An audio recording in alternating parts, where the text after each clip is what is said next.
Diane Wilson is a woman who grew up on a little town on the Gulf of Mexico coast um, called Seadrift, Texas, a little tiny town. It's, I think, southeast of Houston.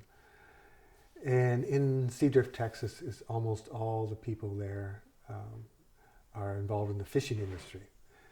She was, as a child, she had her grandfather and her father were both ran shrimp boats and did shrimp fishing, and that was became her dream when she was growing up. And when she graduated from high school, she didn't go on to college, but she saved her money and, with her parents' help, got a shrimp boat, and she began shrimping, and that became then her life. She got married. She had 5 kids, and she loved to go out at night by herself on her boat and drag for fish. Shrimp. The way shrimp are caught is by dragging nets. The shrimp are, on the bottom of the sea floor, and you drag a net along the bottom, and it catches the shrimp. And so she would pull her shrimp on board, and then sell her catch when she came in the morning. After she'd been doing this for a number of years, she began to notice that she was dragging up a lot of dead shrimp. And then she was noticing that there were often algae blooms in the bay when she was coming in from shrimping, and sometimes dead fish floating in the algae blooms.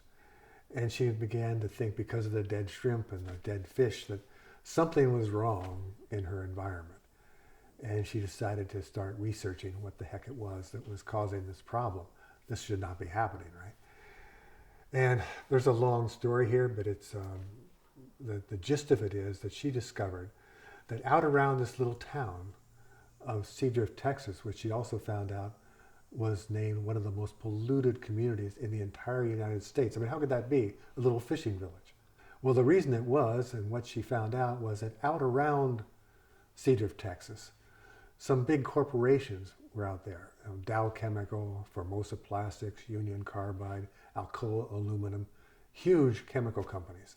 Those companies had used their great wealth to bribe the Environmental Protection Agency and the local politicians so that they could, what's called straight pipe, that means without any remediation at all, send the toxic effluents from their chemical processes right out into the Gulf of Mexico.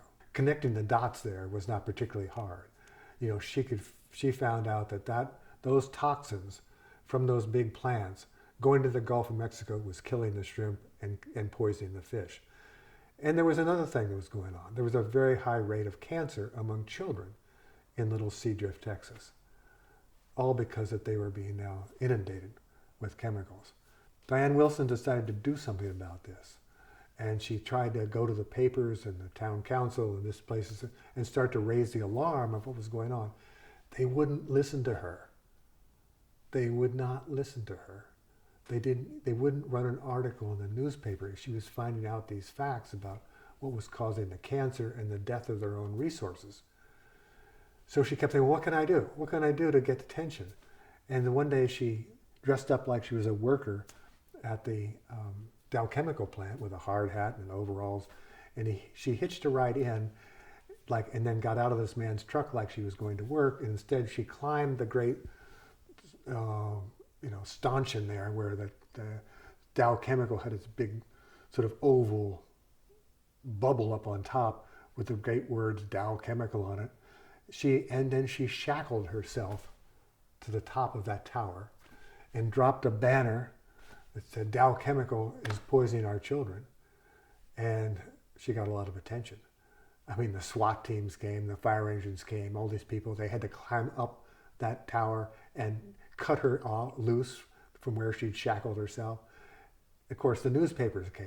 They wanted to know what was going on, who this crazy woman was. And she started to tell her story then about what was going on inside those plants and the toxins which were being put in their environment. There was a long process there, but at the end of it, Texas passed a zero discharge law. Not one drop of those chemicals could no longer leave those plants and go into the Gulf of Mexico. It turned out, though, that became only her first big challenge. The next one was Formosa Plastics, which Formosa Plastics makes what are called nurdles. They're these little tiny pebbles of plastic. All the plastics in the world, all the hard plastics, the soft plastics, the different things that plastics are produced, start with these little pellets of plastics. Formosa Plastics manufactures those all over the world. Billions, trillions and trillions of nurdles, which are then shipped to all the other places to make the things that come to us in the form of plastics. It turns out that they were not just making them and shipping them, they were also inadvertently or just carelessly releasing billions of these little nurdles into the Gulf of Mexico so that they were into the environment. They were into the salt marshes, they were into the open ocean, they were into all the creatures there. They were everywhere. And of course they break down into microplastics and then get into everything. She and a bunch of people she solicited as volunteers started going out in kayaks and collecting these nurdles in bags to prove that the Formosa Plastics, which claimed that they didn't release anything, were actually releasing them into the environment. And they collected all these bags and they started a court case and they took the bags of nurdles into the courtroom and they won their case. They won a $50 million settlement from Formosa Plastics to clean up that bay in the Gulf of Mexico. This is so important because it shows you what one dedicated person who does not give up, whether it's about pollution of chemicals going into the environment or nurdles going into the environment, or whatever it is, can organize support and fight back and change these situations. Diane Wilson is for those of you who don't know about her, she wrote a book called An Unreasonable Woman, which explains why she does what she does, how she does it, and how she feels about the necessity to do those things for the good of herself, her family, and their community.